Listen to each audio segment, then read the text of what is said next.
Hello friends, कैसे हो आप सब। तो आज हम बात करेंगे यूनिट नंबर 22 के बारे में, जिसका नाम है संस्कृति और प्रकार्य की अवधारणा। तो मैंने बता तो दिया था आपको कि संस्कृति की अवधारणा क्या होती है और प्रकार्य का मतलब क्या होता है।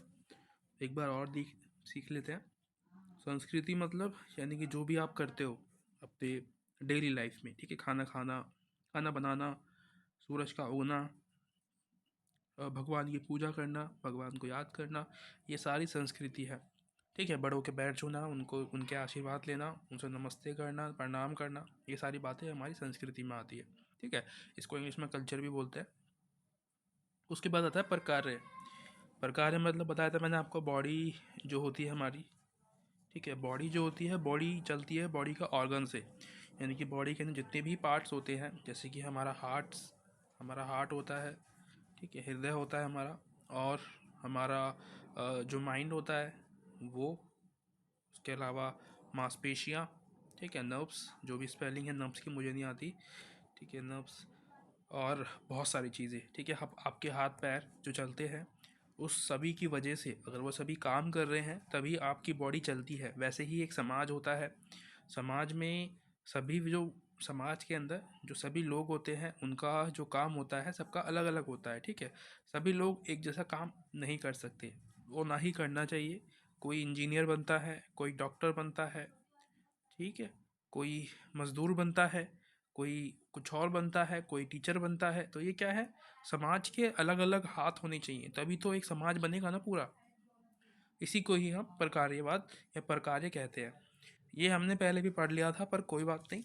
अभी क्या पता आप भूल गए हों, क्योंकि शब्द कठिन होते हैं, याद नहीं होते मतलब आसानी से, तो इसलिए मैंने आपको एक बार रिवीजन करा दिया।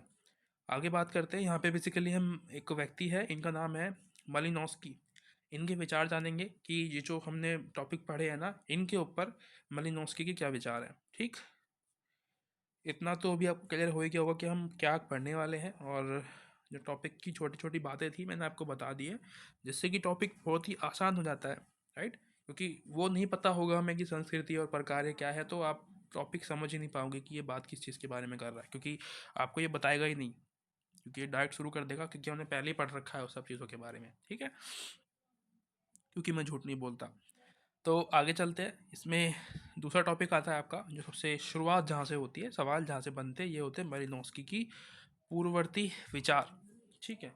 ये बेसिकली एक बहुत पुराने विचारक है। इनके बारे में एक बात प्रसिद्ध है कि ये अपने विचार जो है, इनके खुद के कोई विचार है ही नहीं बेसिकली। ये किसी और के विचारों पे चलते हैं।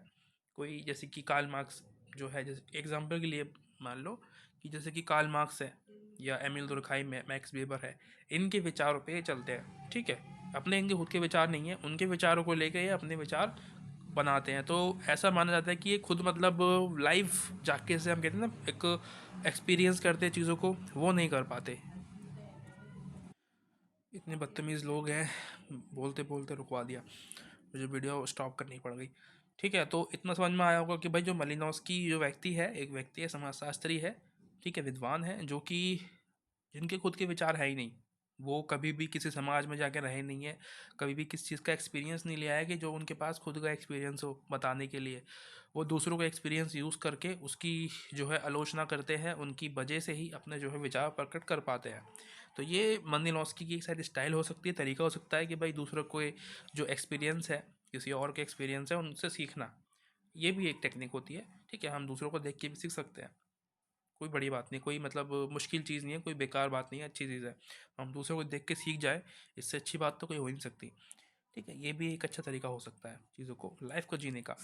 उसके अलावा यहाँ पे हमें आगे टॉपिक्स मिलेंगे काफ़ी सारे।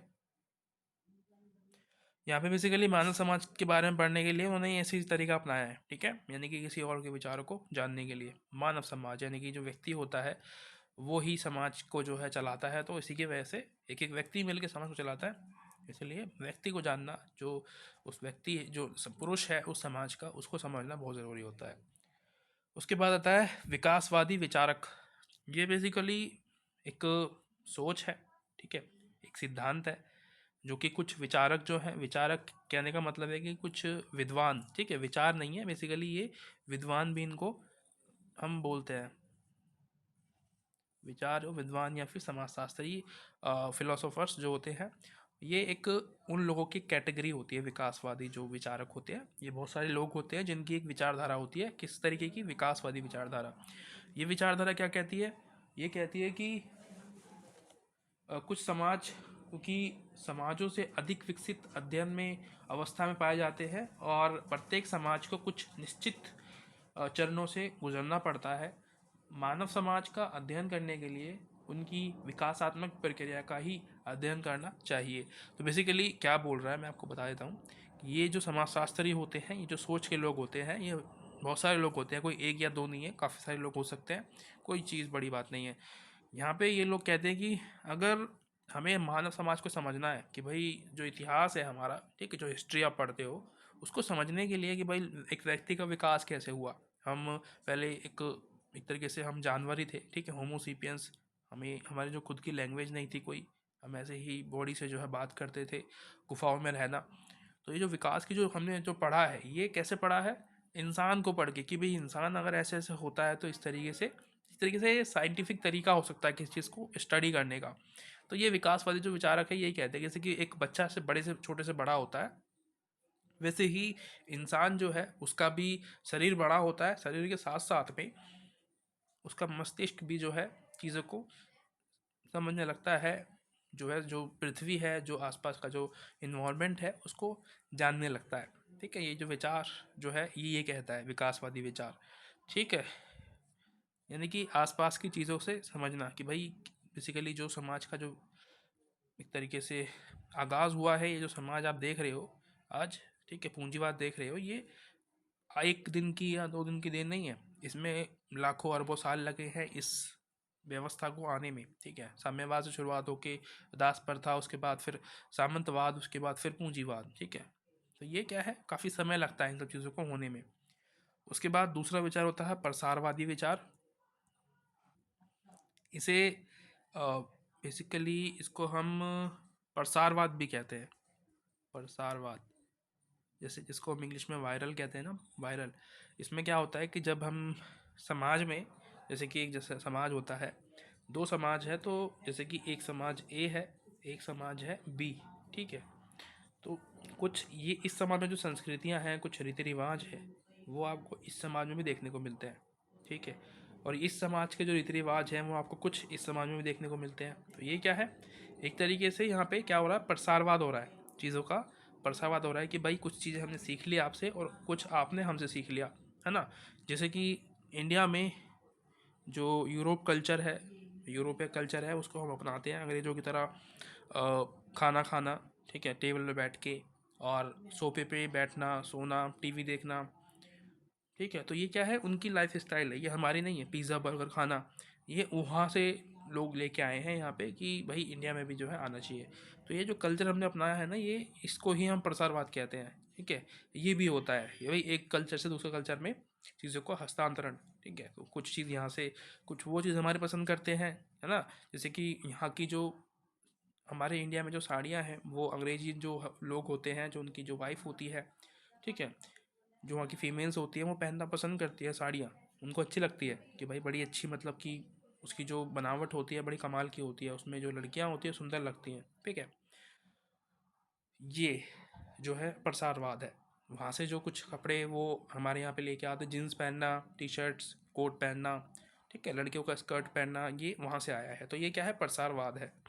ठीक है, प्रसारवाद विचारक ये होते हैं।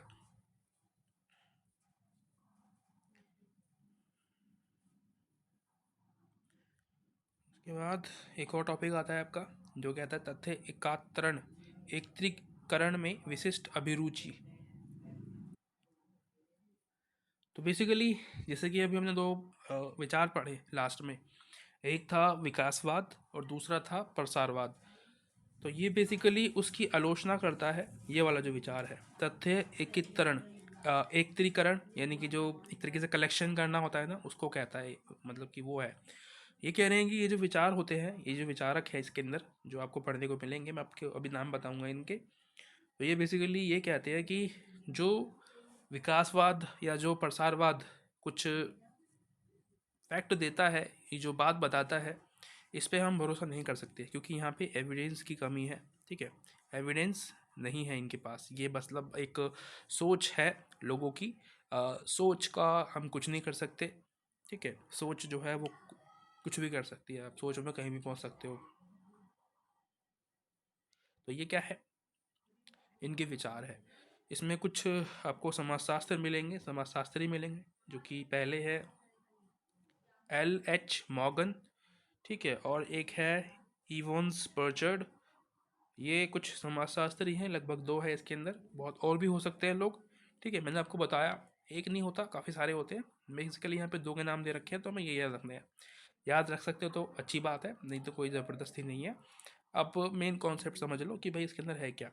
ठीक है, एकत्रीकरण मतलब इकट्ठा करना होता है। जब हम एविडेंस को इकट्ठा करते हैं ना, एविडेंस जो सबूत होते हैं उनको हम इकट्ठा करते हैं, तो उसको हम तथ्य एकत्रीकरण कहते हैं। ठीक है, फैक्ट को इकट्ठा करना एविडेंस के रूप में, कि भाई जब आप कोर्ट में जाते हो तो वहाँ पे जो जज है आपसे एविडेंस मांगता है, तो वहाँ पे आप दिखाओगे एविडेंस, तभी तो आपकी जो बात है वो रियल साबित होगी। तभी तो वहाँ पे जो आपकी जो दलीलें हैं जो दो आप दोगे कोर्ट के अंदर, उसमें एक जान पैदा होगी। ऐसे ही हवा में बात करना सही नहीं होता। ठीक है, वहाँ पे कोर्ट आपकी बात नहीं मानेगी शायद। तो ये है एविडेंस का चक्कर। ये एविडेंस की बात करता है कि अगर आपको समाज को पढ़ना है, मानव समाज के बारे में अध्ययन करना है, तो एविडेंस जमा करिए। ठीक है, ऐसे ही हवा में बात मत करिए। तो ये है। ठीक है, कार्ल मार्क्स भी इसी के पक्षधर थे एविडेंस के। हमने पढ़ा था पहले भी कार्ल मार्क्स के बारे में कि वो एविडेंस पर ध्यान देते हैं कि भाई कोई भी आपको बात करनी है, अगर हिस्ट्री को पढ़ना है तो एविडेंस के साथ में पढ़िए, ऐसे नहीं। उसके बाद और देखते हैं इसमें और टॉपिक्स क्या है।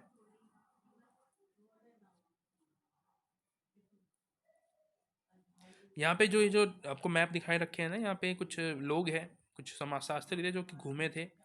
ठीक है, इसके मैप दे रखे हैं कि भाई यहाँ पे घूम के जनजातियों का अध्ययन किया इन्होंने, और वहाँ से एविडेंस इकट्ठे करके लेके आए ताकि एक प्रूफ बन सके। ठीक है, अमेरिका के एक समाजशास्त्री थे,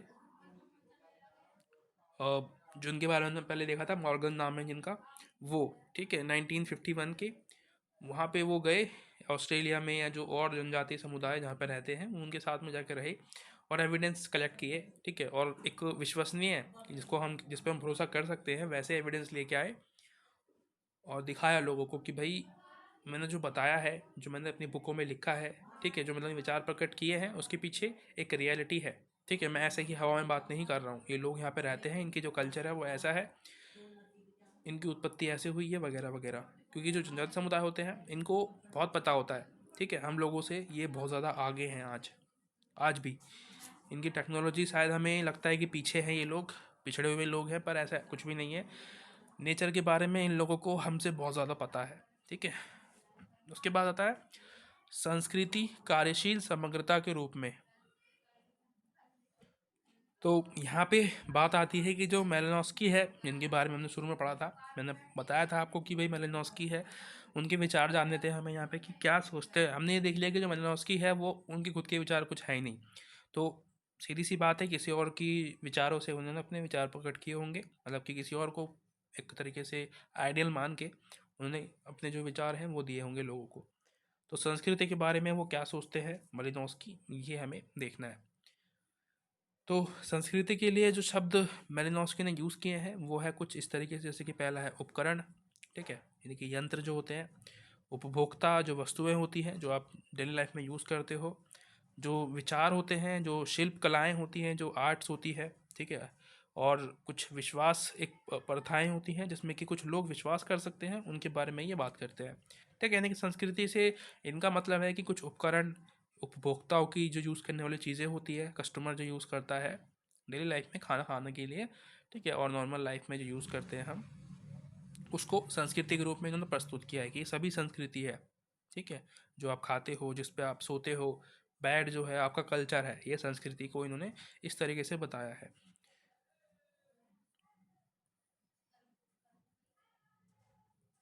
उसके अलावा मालिनोस्की ने संस्कृति को कुछ लगभग 3 रूपों में बांटा है। पहला है भौतिक संस्कृति, दूसरा है मानव क्रियाकलाप की स्पष्ट श्रेणियाँ, और तीसरा है सामाजिक समूह के संगठन का आधार और विश्वास। ठीक, तो ये 3 तरीके की संस्कृतियों को बांटने की कोशिश की है मेलिनोस्की ने। सवाल बन सकता है यहाँ से, ठीक है। तो ध्यान से पढ़ना जो मैं आपको बताऊँगा।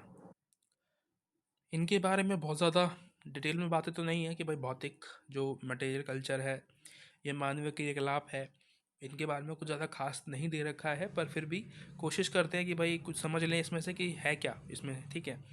तो जो भौतिक संस्कृति है उसके बारे में ये बोल रहे हैं कि एक तरीके से वो चीज़ें आती है इसके अंदर जो कि आप अपनी डेली लाइफ में यूज़ करते हो, ठीक है। जैसे खाना बनाने के लिए आप जो बर्तन होते हैं उनका यूज़ करते हो, तो वो भौतिक कल्चर में आता है कि किस तरीके के जो बर्तन हैं आप यूज़ करते हो, मिट्टी के, तांबे के, स्टील के, जो भी जिस बर्तन में भी खाना बनाते हैं वो आते हैं, यानी कि जो समाज होगा ऐसे काम करता होगा, इसके बारे में बताएगा ये। उसके अलावा जो मानव क्रियाकलाप है उसके बारे में बताएगा कि भाई जो मानव के जो क्रियाकलाप है यानी कि वो दिन भर में क्या क्या काम करते हैं, ठीक है। जो रोज़मर्रा की लाइफ होती है, खाना खाने के लिए तो कुछ खाना लेके भी तो आना पड़ेगा ना मंडी जाके, तो वो क्या करते होंगे उनके मतलब जनजातीय समुदायों में, जानवर मारते होंगे, कैसे मतलब क्या करता होंगे, क्या करते होंगे वो लोग, उसके बारे में ये आपको बताता है। उसके अलावा जो मानव के संगठन होते हैं, जो लोग हैं उनके क्या विश्वास है, इसके बारे में जो है आपको सामाजिक समूह के जो संगठन होते हैं वो बताते हैं कि भाई उनकी क्या नियम कानून होते हैं उनके अपने कल्चर के अंदर, उसके बारे में आपको ये बताता है, ठीक है। सामूहिक जो सामाजिक समूह के संगठन होते हैं, तीसरा टॉपिक जो है हमारा वो है यहाँ पे, ठीक है। ये रहा हमारा टॉपिक। उसके अलावा यहाँ पे और कुछ शायद इतना खास नहीं दे रखा है मुझे लगता है।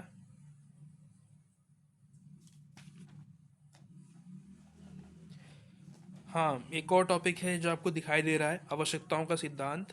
ये देख लेना एक बार, ये आपको कुछ बताने की कोशिश करेगी, जैसे कि उसके अनुसार यानी कि मेलिनोस्की के अनुसार हमारी आवश्यकताएं दो प्रकार की है, पहली है व्यक्तिगत और दूसरी है सामाजिक, ठीक है। तो यहाँ पे जो मेलिनोस्की है कुछ बताने की कोशिश कर रहे हैं जो कि यहाँ पे लिखा हुआ है, ठीक है। इस वाले टॉपिक के अंदर बेसिकली ये लिखा हुआ है कि नेचर के बारे में बात करते हैं, इन्वायरमेंट के बारे में बात करते हैं कि भाई इन्वायरमेंट एक व्यक्ति के लिए भी इम्पोर्टेंट है, ठीक है, एक पर्सनल के लिए, पर्सनल व्यक्ति के लिए भी इम्पोर्टेंट है और पूरी सोसाइटी के लिए भी इम्पोर्टेंट है, ठीक है। हवा नहीं होगी तो सांस कैसे लोगे, ठीक है, पानी नहीं होगा तो पियोगे कैसे, ठीक है। तो वो सारी चीज़ें जो है एक मेरे लिए भी ज़रूरी है, मेरे जीने के लिए ज़रूरी है, सांस लेना, पानी पीना, खाना खाना, ठीक है। घर चाहिए मुझे, कपड़े चाहिए, ज़रूरी है। समाज के लिए भी ज़रूरी है, ठीक है, सोसाइटी के लिए भी, क्योंकि और लोग भी तो है ना, सभी जो है उनकी सभी के लिए सब चीज़ ज़रूरी है, इसलिए उन्होंने एक व्यक्ति बोला है और एक समाज के लिए बोला है कि भाई दो लोगों के लिए ज़रूरी होता है, दो प्रकार की आवश्यकता है। उसके अलावा जैविक और आवेग, यहाँ पे तो कुछ खास मुझे नहीं दिख रहा है, आवश्यकताओं के प्रकार बता रखे हैं आपको, ठीक है, ये आप पढ़ लेना खुद ही। उसके बाद हम पढ़ते हैं मलिनोस्की के प्रकार्य की अवधारणा क्या है, ठीक है। ये इंपॉर्टेंट है क्योंकि हमने शुरुआत में ही बात की थी कि भाई उनकी क्या विचार है इस पे, तो हमारा मेन टॉपिक तो यहीं से शुरू होता है। तो हमने एक पढ़ लिया संस्कृति वाला, एक है हमारा प्रकार्यवाद, तो ये दोनों तो आपको डेफिनेटली याद करने ही करने हैं, दोनों ही इंपॉर्टेंट है, मैंने वहाँ पे लिखना भूल गया हूँ। तो ये और वो जो संस्कृति वाला टॉपिक है वो इम्पोर्टेंट है, ठीक है, साथ में हमें दोनों याद करने होते हैं। तो यहाँ पर देख लेते हैं कि भाई ये क्या बोल रहे हैं मलिनोस्की इसके बारे में।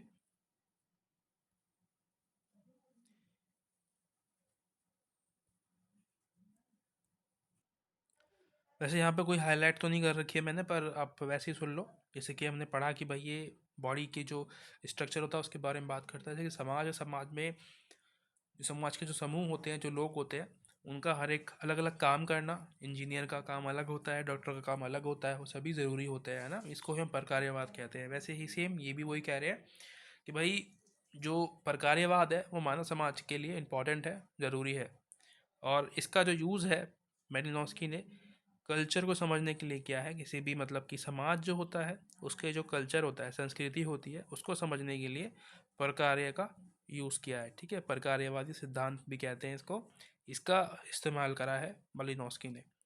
तो थोड़ा बहुत भी कुछ आपको हेल्प मिली होगी इस चैप्टर से, क्योंकि थोड़ा सा डीप एक चैप्टर है ये। इसको समझने के लिए आपको थोड़ा जो टाइम लगता है, ठीक है। इसके अलावा इसमें कुछ ज़्यादा खास नहीं था, यही था इसके अंदर, ठीक है। क्योंकि हमें सब कुछ नहीं समझना होता है कि भाई आप एक एक चीज़ें जो है याद रख रहे हो, रट रहे हो, कॉन्सेप्ट की बात होती है, ठीक है। हमने चैप्टर का जो नाम है उसको हर तरीके से कवर कर लिया है। जो क्वेश्चन बनते हैं वो वैसे ही बनते हैं जो मैंने आपको पढ़ाया है चैप्टर के नाम की वजह से, ठीक है। मालिनोव्स्की के सांस्कृतिक और प्रकार्यवाद के जो सिद्धांत है उसको बताइए, जो अवधारणा है उसको बताइए। इस तरीके के जो सवाल हैं वो बनाए जाएंगे। और मैं कोई भगवान नहीं हूँ कि भाई बता दूँ आपको कि भाई यही बनेगा सवाल। हम एक को गैस कर सकते हैं कि भाई ऐसा हो सकता है, ठीक है। तो thank you so much for watching. मिलते हैं अगली वीडियो में, तब तक के लिए thank you so much, bye bye.